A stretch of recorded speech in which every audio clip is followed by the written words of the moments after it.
Hi నమస్తే, this is Pavani. Welcome to మనోనేత్రం.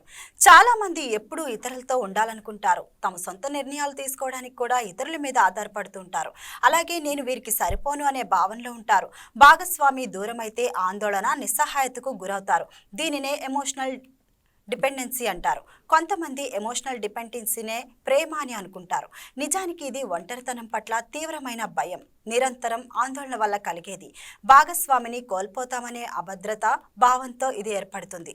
Emotional dependent లక్షణాల గురించి వివరించడానికి సైకాలజిస్ట్ రాధిక వైకెట్ టీవీ స్టూడియోకి వచ్చారు. మేడంని అడిగి ఎమోషనల్ డిపెండెన్సీ వల్ల జరిగే నష్టాలేంటో తెలుసుకుందాం. నమస్తే మేడం. మేడం, అసలు ఈ ఎమోషనల్ డిపెండెన్సీ అంటే ఏంటి మేడం? ప్రేమకి ఎమోషనల్ డిపెండెన్సీకి తేడా ఏంటంటే, ప్రేమ అంటే ఒక ఇద్దరు వ్యక్తులు కలిసి పెరుగుతారు, వాళ్ళిద్దరు గ్రో అవుతారు, ఒకరి పట్ల ఒకరికి రెస్పెక్ట్ ఉంటుంది, వాళ్ళిద్దరూ సెల్ఫ్ కేర్ కూడా తీసుకోగలుగుతారు. అదే ఎమోషనల్ డిపెండెన్సీ అంటే కంప్లీట్గా నువ్వు లేకపోతే నేను ఉండలేను, ఆవిడ కానీ అతను కానీ ఎవరైనా కానీ ఐఆమ్ ఇన్కంప్లీట్ వితౌట్ యూ అనే ఫీలింగ్ అనమాట. వాళ్ళకి ఎమోషనల్ డిపెండెన్సీలో ఇన్సెక్యూరిటీసు, భయాలు, అభద్రత ఇలాంటివన్నీ ఎక్కువగా ఉంటాయి. వాళ్ళు దాన్నే ప్రేమని పొరపాటు పడుతుంటారు. కానీ రెండిటికి మధ్య ఒక సన్నటి గీత లాంటిది మనకు గమనించవచ్చు. చాలా మంది ఎమోషనల్ డిపెండెన్సీని ప్రేమ అని అనుకుంటారు. ఎందుకు అలా అనుకుంటారు?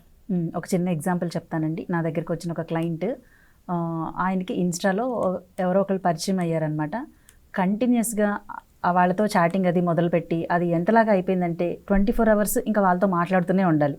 తనకి ఫ్యామిలీ ఉంది, పిల్లలు ఉన్నారు, అంతా ఉంది. చాలా చక్కగా ఉన్న ఫ్యామిలీ కూడా కేవలం ఇంటర్నెట్ ఒక పరిచయం ద్వారా ఎంత స్టేజ్కి వెళ్ళిపోయిందంటే తనతో మాట్లాడకుండా నేను ఉండలేను, చాటింగ్ చేయకుండా నేను ఉండలేను, కేవలం చాటింగ్ మాత్రమే జరుగుతుంది వాళ్ళిద్దరి మధ్య. కానీ వాళ్ళిద్దరు రిలేషన్ ఎలాగంటే ఒక ఆఫీస్ పని మీద కూడా కాన్సన్ట్రేట్ చేయకుండా, పిల్లలకు కూడా టైం ఇవ్వకుండా, ఫ్యామిలీకి కూడా టైం ఇవ్వకుండా మొత్తం కంప్లీట్గా ఆ వ్యక్తితోనే టైం స్పెండ్ చేస్తున్నారు. దీన్ని మనకు కంప్లీట్గా ఎమోషనల్ డిపెండెన్సీకి పర్ఫెక్ట్ ఎగ్జాంపుల్గా చెప్పొచ్చు అనమాట. ప్రేమలో ఇలాంటివన్నీ మనం చూడము. అసలు ప్రేమలో క్లారిటీ ఉంటుంది, రెస్పెక్ట్ ఉంటుంది, కెరీర్ మీద ఫోకస్ ఉంటుంది, అన్నీ ఉంటాయి. ఎమోషనల్ డిపెండెన్సీలో గుడ్డిగా ఒక ఎమోషన్ పట్టుకొని దాన్ని లేకపోతే మనం ఉండలేము, ఫోన్ లేకపోతే ఉండలేము, ఆ పర్సన్ లేకపోతే ఉండలేము అన్న ఫీలింగే మన ఎమోషనల్ డిపెండెన్సీ అంటాం. Yes ma'am. అసలు బ్రేకప్ అయిన తర్వాత మనకు మనసుకు మాత్రమే కాకుండా శరీరానికి కూడా నొప్పిలా ఎందుకు అనిపిస్తుంది?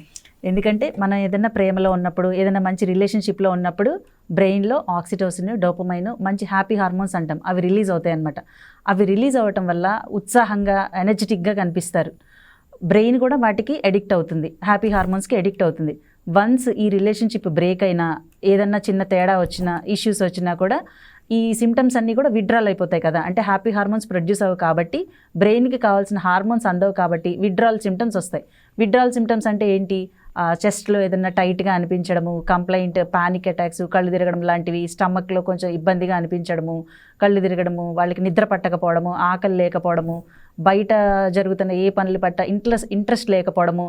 సో లోపల జరిగే మన రియాక్షన్స్కి బయట బాడీ ఫిజికల్ రియాక్షన్స్ చూపిస్తుంది అనమాట. సో ఎమోషనల్ డిపెండెన్సీ ఖచ్చితంగా బయట బాడీ మీద కూడా ఫిజికల్ రియాక్షన్స్ చూపిస్తుంది. Yes ma'am.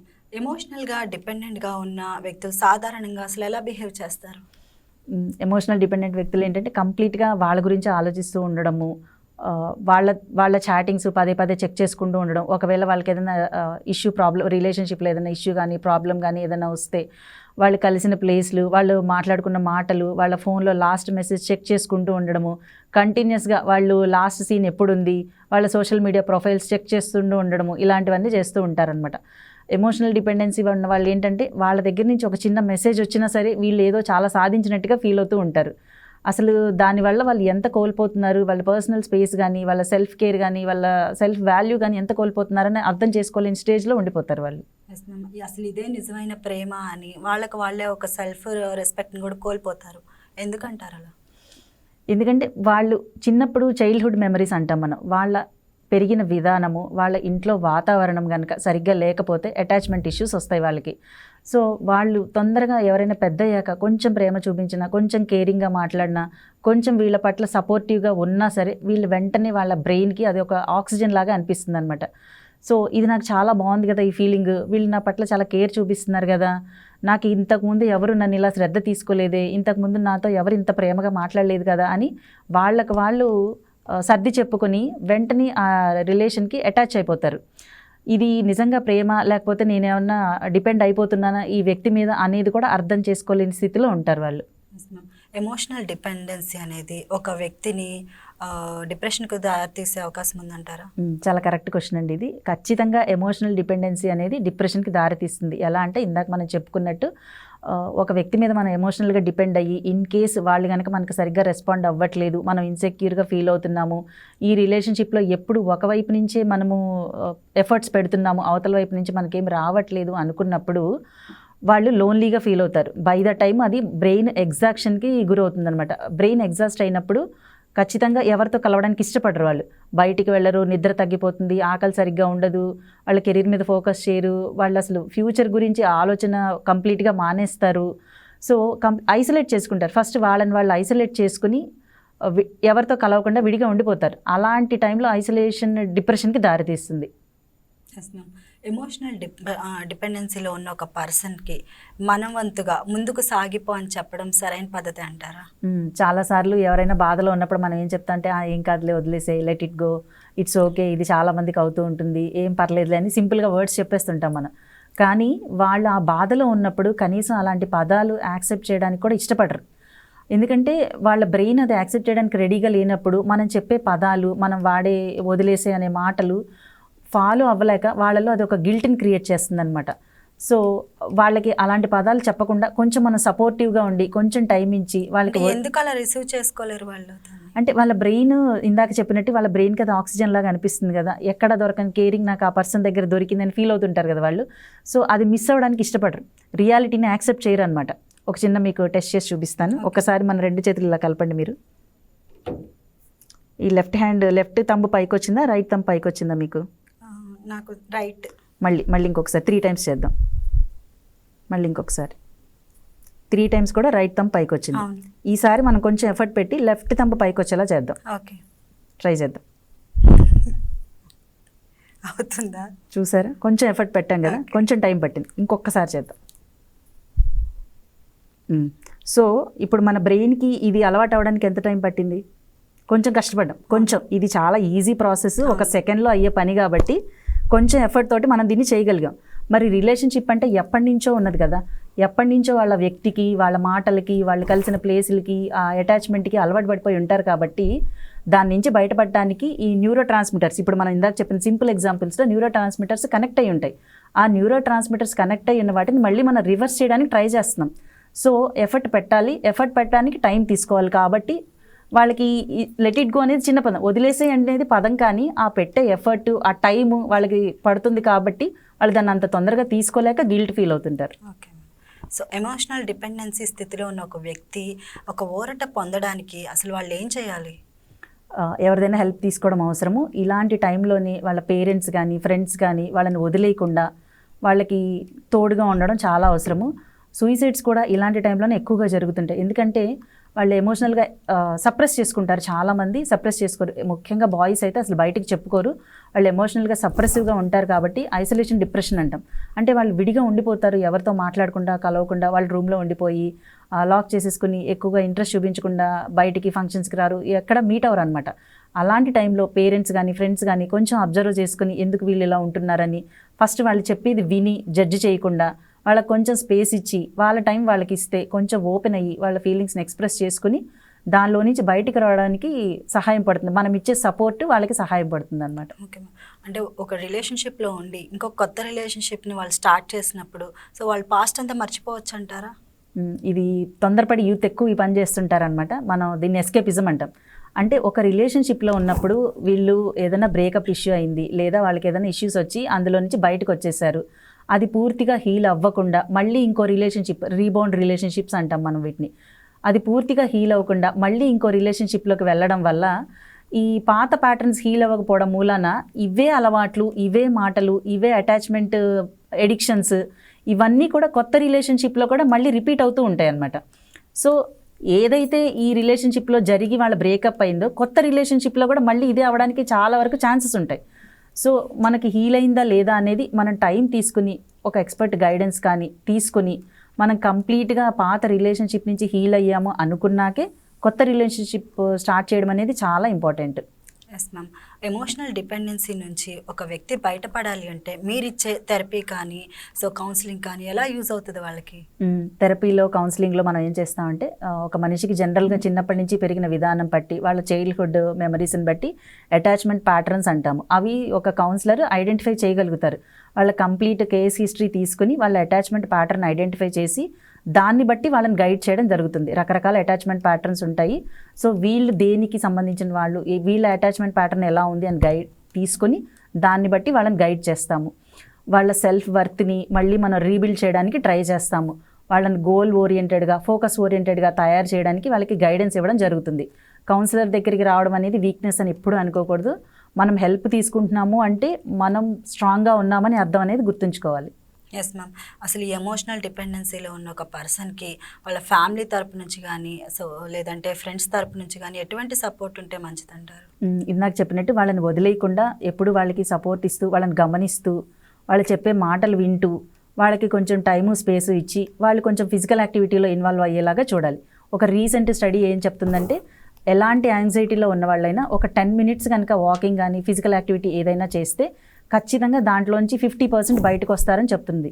అంటే ఎంత సింపుల్ 10 minutes యాక్టివిటీ యాంగ్జైటీ నుంచి మనిషిని బయటికి తీసుకొస్తుంది. సో మన పక్కన ఎవరైనా మనం ఇలా ఉన్నారని గమనించి అబ్జర్వ్ చేస్తే కనుక వాళ్ళని కొంచెం ఫిజికల్గా యాక్టివ్గా ఉంచడము, వాళ్ళ చేత ఎక్సర్సైజ్ చేయించడము, వాళ్ళని కొంచెం సోషల్గా మూవ్ అయ్యేలాగా చేయడము, వాళ్ళతో కొంచెం కలిసి మాట్లాడేలాగా చేయడం, జస్ట్ టెక్స్ట్ మెసేజెస్ కాకుండా రాయడం చేయించాలన్నమాట. జర్నలింగ్ అంటాం మనం దాన్ని. వాళ్ళ భావాల్ని ఊరికే ఫోన్లో చేతో టైప్ చేయకుండా ఒక పెన్ను పేపర్ పెట్టి దానికి అక్షర రూపం ఇస్తే చాలా వరకు వాళ్ళు దాంట్లోంచి బయటికి రావడానికి సహాయం పడతాయి ఇవన్నీ కూడా. సో ఈ ఎమోషనల్ డిపెండెన్సీ ఉన్న ప్రాబ్లం ఉన్న పర్సన్స్ అసలు అమ్మాయిల్లో ఎక్కువ కనిపిస్తారా, అబ్బాయిల్లో ఎక్కువ కనిపిస్తారా, ఎవరిలో ఎక్కువ ఉంటుంది? గుడ్ క్వశ్చన్ అండి. మనం అనుకుంటాము ఇది ఒకళ్ళ ఎక్కువ ఉంటుంది, ఒకళ్ళు తక్కువ ఉంటుందని. అసలు ఈ ఎమోషనల్ డిపెండెన్సీకి జెండర్ డిఫరెన్స్ ఉండదు. బాయ్స్ ఎక్కువ ఎక్స్ప్రెస్ చేయరు కాబట్టి, వాళ్ళు ఏది తొందరగా బయటపడరు కాబట్టి, వాళ్ళ ఎమోషన్స్ని సప్రెస్ చేసుకుంటారు కాబట్టి వాళ్ళలో తక్కువ అని అనుకుంటాం. కానీ అలా ఉండదు. అమ్మాయిలు జనరల్గానే ఎమోషనల్గా, సెన్సిటివ్గా, సెన్సిటివ్ అండ్ ఎక్స్ప్రెసివ్ కాబట్టి వాళ్ళల్లో మనం ఈజీగా ఐడెంటిఫై చేయగలుగుతాం. దేన్నైనా సరే, ఎమోషనల్ డిపెండెన్సీ దేన్నైనా సరే అమ్మాయిల్లో తొందరగా మనం బయటపడగలుగుతాం, అంతే, ఐడెంటిఫై చేయగలుగుతాం. Yes ma'am. ఈ ఎమోషనల్ డిపెండెన్సీ నుంచి కోలుకుంటున్న వారి లక్షణాలు అసలు ఏ విధంగా ఉంటాయి? ఎమోషనల్ డిపెండెన్సీ నుంచి కోలుకున్నారు వీళ్ళు, ఎవరిదన్నా కొంచెం టైం తీసుకుని వీళ్ళు మళ్ళీ హీల్ అయ్యారు అని ఎలా కనిపెట్టచ్చు అంటే, వాళ్ళు ఇంత ముందులాగా అంటే ఈ డిప్రెషన్ అని చెప్పుకున్నాం కదా, ఎమోషనల్ డిపెండెన్సీ వాళ్ళలో ఎగ్జాస్ట్ అయిపోయి డిప్రెషన్ లక్షణాలన్నీ చెప్పుకున్నాం కదా, అవన్నీ తగ్గిపోయి మళ్ళీ వాళ్ళు ప్రశాంతంగా నిద్రపోగలుగుతారు. వాళ్ళు మామూలుగా రోజులో కూడా కొంచెం ప్రశాంతత ఫీల్ అవ్వగలుగుతారు. వాళ్ళ పని వాళ్ళు చేసుకుంటూ వాళ్ళ కెరీర్ మీద ఫోకస్ పెట్టి వాళ్ళ గోల్ ఓరియంటెడ్గా మూవ్ అవ్వగలుగుతారు. అందరితో కూడా కలవగలుగుతారు. ఇంకో రిలేషన్షిప్లోకి ఎంటర్ అవ్వడానికి టైం తీసుకుంటారు తొందరపడకుండా. ఈ లక్షణాలన్నీ మనం గమనించినట్టయితే పాత వాటి గురించి పదే పదే సెర్చ్ చేయకుండా వెళ్ళిపోయిన పర్సన్, వదిలేసిన పర్సన్ గురించో, లేదా వీళ్ళు ఎవరైతే అటాచ్ అయిన పర్సన్ గురించో ఎక్కువ ఆలోచించకుండా వీళ్ళ పని వీళ్ళు చేసుకుంటూ సెల్ఫ్ కేర్ తీసుకుంటూ ఉంటే అప్పుడు మనం ఐడెంటిఫై చేయొచ్చు వీళ్ళలో ఎమోషనల్ డిపెండెన్సీ తగ్గింది, వీళ్ళ మీద వీళ్ళు ఫోకస్ పెట్టుకున్నారని మనం ఐడెంటిఫై చేయొచ్చు. Yes ma'am. ఈ ఎమోషనల్ డిపెండెన్సీ ఉన్న వాళ్ళు వాళ్ళ పర్సనాలిటీ అసలు ఎలా మారుతుంది? ఎమోషనల్ డిపెండెన్సీలో ఉన్న వాళ్ళు ఏంటంటే కంప్లీట్గా, చిన్న ఎగ్జాంపుల్, వాళ్ళ ఒక రిలేషన్షిప్లో ఎక్కువ మనం డిపెండెంట్గా ఉన్నాము అనేదానికి ఏంటంటే, వాళ్ళు మనం ఏదో ఫోన్ చేసాము, వాళ్ళ నుంచి మెసేజ్ కానీ రిప్లై కానీ ఏమీ రాలేదు, వీళ్ళు వెంటనే యాంగ్షియస్ అయిపోతారు, టెన్షన్ పడిపోతుంటారు.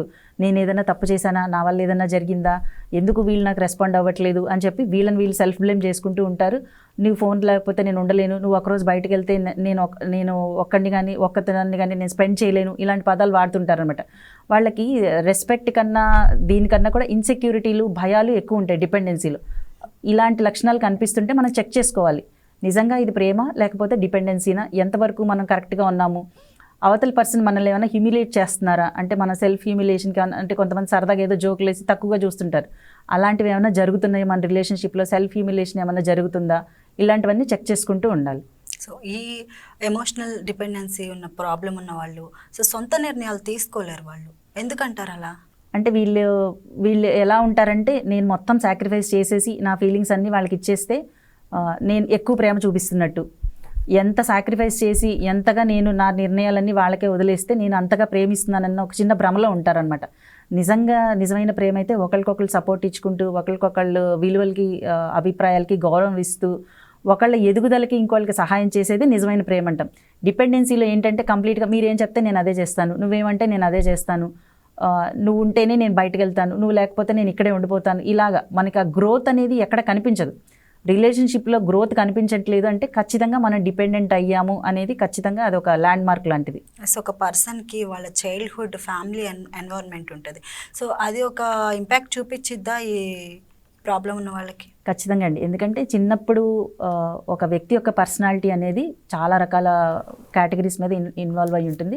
ఒకటి వాళ్ళ హోమ్ అట్మాస్ఫియర్, 2 చుట్టుపక్కల నైబర్స్, 3 స్కూలు, 4 వాళ్ళ ఉంటున్న లొకాలిటీ ఆర్ ఎన్విరాన్మెంట్ అని చెప్పుకోవచ్చు. మేజర్ రోల్ పోషించేది ఏంటంటే వాళ్ళ హోమ్ అట్మాస్ఫియర్. ఇంట్లో పేరెంట్స్ కనుక కరెక్ట్గా లేకుండా, పిల్లల ముందే కొట్టుకుంటూను, లేకపోతే వాళ్ళ రిలేషన్షిప్ సరిగ్గా లేకుండా, వాళ్ళ నైబర్హుడ్లో కానీ ఫ్రెండ్స్ గ్రూప్లో కానీ ఎక్కడైనా సరే వాళ్ళు అలాంటివి చూస్తున్నారంటే ఖచ్చితంగా పిల్లలు దాన్ని అబ్జర్వ్ చేసుకుంటారు. మనం అనుకుంటాం చిన్నపిల్లలు ఏం పట్టించుకోరు, వాళ్ళకేం తెలియదని వాళ్ళ ముందు ఏదో మాట్లాడేస్తుంటారు. ఖచ్చితంగా ప్రతి చైల్డ్ కూడా చుట్టుపక్కల ఉన్న వాతావరణాన్ని అబ్జర్వ్ చేస్తూ పెరుగుతారు. ఇలాంటి టైంలోని వాళ్ళలో చైల్డ్హుడ్ ట్రామా కానీ, అటాచ్మెంట్ ఇష్యూస్ ఇవన్నీ కూడా డెవలప్ అవుతాయి. సో వాళ్ళు ఏవైతే చూస్తూ పెరిగారో పెద్దయ్యాక అన్నోటీస్డ్గా వాళ్ళకి తెలియకుండానే ఆ బిహేవియర్స్ని వాళ్ళు ఇమిటేట్ చేస్తుంటారు.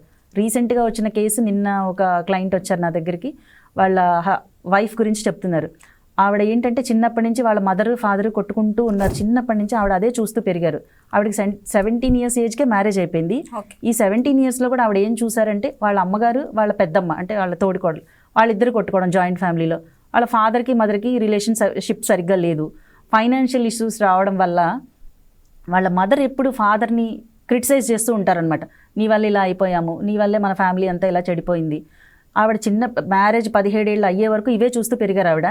ఇప్పుడు వచ్చిన ఫ్యామిలీలో ఫైనాన్షియల్గా వెల్ సెటిల్డ్ ఫ్యామిలీ, చాలా మంచి ఫ్యామిలీ, ఊర్లో మంచి పేరున్న ఫ్యామిలీ అయినా సరే ఆవిడ వాళ్ళ అమ్మగారిని చూస్తూ ఏదైతే పెరిగారో అదే ప్యాటర్న్స్ ఈ హస్బెండ్ తోటి రిపీట్ చేస్తున్నారు. ఏ ప్రాబ్లం లేకపోయినా సరే ఏదో ఒక వంక పెట్టి గొడవ చేస్తుంటారు ఆవిడ. ఆయన ఏదో ఒకటి అనాలి, ఏదో ఒకటి అనుమానపడాలి, గొడవ చేయాలి అని చెప్పి అప్రోచ్ అయ్యారనమాట క్లయింట్. నేను అప్పుడు మొత్తం హిస్టరీ తెలుసుకున్నాక నాకు అర్థమైంది ఏంటంటే ఆవిడ చిన్నప్పుడు పెరిగిన వాతావరణం కరెక్ట్గా లేకపోవడం మూలాన ఇప్పుడు పెళ్ళయ్యాక వచ్చిన హస్బెండ్ ఫ్యామిలీ అంతా చాలా బాగున్నా కూడా ఆవిడ దేన్ని యాక్సెప్ట్ చేయట్లేదు, దేంట్లో పాజిటివిటీ చూడలేకపోతున్నారు ఆవిడ. సో చిన్నప్పుడు ఉన్న వాతావరణం చాలా ఇన్ఫ్లుయెన్స్ చేస్తుంది ఈ క్యారెక్టర్, ఒక మనిషి యొక్క పర్సనాలిటీ మీద. Yes ma'am. ఎమోషనల్ డిపెండెన్సీ పెరగడానికి సోషల్ మీడియా యూసేజ్ కూడా కొంచెం ఒక రీజన్ అని అనుకోవచ్చా మనం? అంటే ఇప్పుడు సోషల్ మీడియా ఇన్ఫ్లుయెన్స్ లేని రంగం లేదని చెప్పచ్చు. అది చదువు కావచ్చు, ఇంకోటి కావచ్చు, ప్రతి రంగంలో కూడా సోషల్ మీడియా ఇన్ఫ్లుయెన్స్ చాలా ఉంది. ఇప్పుడు ఏదో ఒక రీల్ చూసి, ఏదో ఒక పాట చూసి, ఏదో ఒక వైరల్ అయిన ఇవి చూసి మనం ఎందుకు అలా లేము, మనం వీళ్ళలాగా ఎందుకు చేయట్లేదు, వాళ్ళు సర్ప్రైజ్ ఇచ్చినట్టు వీళ్ళు కూడా నాకు సర్ప్రైజ్ ఇవ్వచ్చు కదా, వాళ్ళిద్దరు ఎంత బాగున్నారు అంటే వీళ్ళు ఊహాలోకంలో ఎక్కువ ఉంటారు. రియాలిటీ కన్నా కూడా ఊహాలోకంలో ఎక్కువగా ఉండడం వల్ల పార్ట్నర్ నుంచి ఎక్స్పెక్టేషన్ పెరిగిపోయి ఏదైనా ఒకటి చిన్న చూసి వీళ్ళు ఎక్స్పెక్ట్ చేస్తుంటారు, నా పార్ట్నర్ కూడా నా కోసం అన్నీ త్యాగం చేసి, అన్నీ సాక్రిఫైస్ చేసేసి నేనే లైఫ్ అన్నట్టుగా ఉండాలి అనేది కూడా ఇది ఎక్కువ యూత్లో చూస్తుంటాం మనం. ఎందుకంటే వాళ్ళకి కెరీర్ మీద ఫోకస్ కన్నా ఈ రిలేషన్షిప్ మీద ఎక్కువ ఫోకస్ ఉంటుందన్నమాట. వాళ్ళు ఏదో అచీవ్ చేసామని ఫీల్ అవుతుంటారు కాబట్టి మనం యూత్ ఇమ్మెచ్యూరిటీ అంటాం దాన్ని సింపుల్గా. వాళ్ళల్లో బ్రెయిన్ ఇంకా పూర్తిగా డెవలప్ అయి ఉండదు కాబట్టి ఇలాంటివన్నీ కూడా మన యూత్లో ఎక్కువ చూస్తుంటాం. Yes ma'am. సెల్ఫ్ లవ్ లేకపోవడము, సో ఈ ఎమోషనల్ డిపెండెన్సీకి ఒక మెయిన్ రీజన్ అని అనుకోవచ్చా? ఖచ్చితంగా అండి. సెల్ఫ్లో ఉన్న వాళ్ళు ఏంటంటే వాళ్ళ మీద వాళ్ళు ఎక్కువ ఫోకస్ పెట్టుకుని, కెరీర్ మీద ఫోకస్ పెట్టుకుని గోల్ ఓరియంటెడ్గా లైఫ్ లీడ్ చేస్తుంటారు. అలా అని సెల్ఫ్లో ఉన్న వాళ్ళు రిలేషన్షిప్లోకి ఎంటర్ అవ్వరా అంటే అది కాదు. ఒక రిలేషన్షిప్ ఉన్నా సరే అది వాళ్ళకి, వాళ్ళ పర్సనల్ గ్రోత్కి, వాళ్ళ కెరీర్కి ఎలా హెల్ప్ అవుతుంది, ఈ పార్ట్నర్ వల్ల, నేను చూస్ చేసుకున్న పార్ట్నర్ వల్ల నా జీవితం ఎలా ఉండబోతుంది అనేది ఒక ఖచ్చితమైన అవగాహన కలిగి ఉంటారు. ఇవేమీ లేకుండా ఒక ఇమ్మెచ్యూరిటీ తోటి మనం రిలేషన్షిప్ ఉంటే చాలు, జీవితంలో ఏదో సాధించేసాం అనుకుంటే మాత్రం ఖచ్చితంగా పొరపాటు చేసే అవకాశాలు ఎక్కువ ఉంటాయి. సో ఇటువంటి ఎమోషనల్ డిపెండెన్సీ వల్ల యాంగ్జైటీ, పానిక్ అటాక్స్ ఏమైనా వస్తాయి అంటారా? ఇవి రిలేషన్షిప్ కరెక్ట్గా ఉన్నంత వరకు బాగానే ఉంటుంది. ఒకవేళ ఆ రిలేషన్షిప్లో ఇన్సెక్యూరిటీస్ కానీ, అబ్యూస్ కానీ, కొంతమంది కొట్టడం, తిట్టడం లాంటివి కూడా చేస్తుంటారు. వీళ్ళు అవతల పార్ట్నర్ ఏంటంటే ఇవన్నీ సహజమే కదా, ఏదైనా ఒక రిలేషన్షిప్లో ఉన్నప్పుడు జనరల్గా అరిచేస్తుంటారు, కొట్టేస్తుంటారు, ఓకే కదా అని జస్టిఫై చేస్తుంటారు. అలాంటివి అబ్యూజులు కానీ, ఇలాంటివి ఇన్సెక్యూరిటీస్, వాళ్ళని పట్టించుకోపోవటాలు, వాళ్ళని హ్యూమిలియేట్ చేయటాలు చేసినప్పుడు ఖచ్చితంగా ఎగ్జాస్ట్ అయిపోయి ఉంటారు. కాబట్టి లాంగ్ టైంలో, లాంగ్ రన్లో ఎమోషనల్ డిపెండెన్సీ ఉన్న పార్ట్నర్ ఎగ్జాస్ట్ అయ్యి డిప్రెషన్కి గురవుతుంటారు. ఎక్కువగా ఈ మధ్య కాలంలో యూత్ని ఎక్కువగా చూస్తున్నాం దీని బారిన పడటం. సో ఇలాంటి వాళ్ళకి మీరు ఎటువంటి మెసేజ్ ఇస్తారు? యూత్లో ఏంటంటే ఒకవేళ వాళ్ళు కెరీర్ ఓరియంటెడ్గా ఉంటే పర్వాలేదు, వాళ్ళు ఒకవేళ దాంట్లో ఫెయిల్ అయితే, ఇన్ కేస్ ఏదైనా ఫెయిల్ అవుతే కనుక వాళ్ళు వెంటనే ఒక రిలేషన్షిప్ వెతుక్కుంటారు. ఎందుకంటే ఒక రిలేషన్షిప్లో మనం ఉంటే ఏదో సాధించేసామన్న ఫీలింగ్ వస్తుందన్నమాట వాళ్ళకి. కెరీర్ పోతే పోయింది, లైఫ్లో అన్నిటికన్నా ముఖ్యం ఇది కదా, నేను దీన్ని సాధించేసాను కదా అని ఒక చిన్న భ్రమలో ఉంటారు వాళ్ళు. సో ఈ రిలేషన్షిప్ అని ఎంత ఇంపార్టెంటో మీ లైఫ్లో మీ గోల్, మీ ఫ్యూచర్ లైఫ్, మీ కెరీర్ కూడా అంతే ఇంపార్టెంట్ అని గుర్తుపెట్టుకుంటే దీనికి ఎంత టైం మనం స్పెండ్ చేస్తామో మన చదువులకి, మన ఉద్యోగాలకి దానికి కూడా అంతే ఈక్వల్ ఇంపార్టెన్స్ ఇవ్వాలి. Thank you so much ma'am, చాలా మంచి విషయాలు చెప్పారు. Thank you for inviting. So ఇది ఇవాల్టి మనోనేత్రం ప్రోగ్రామ్. మరొక ప్రోగ్రాంలో మళ్ళీ కలుద్దాం. That's all for now. Keep watching YK news Telugu వారి గుండె చప్పుడు.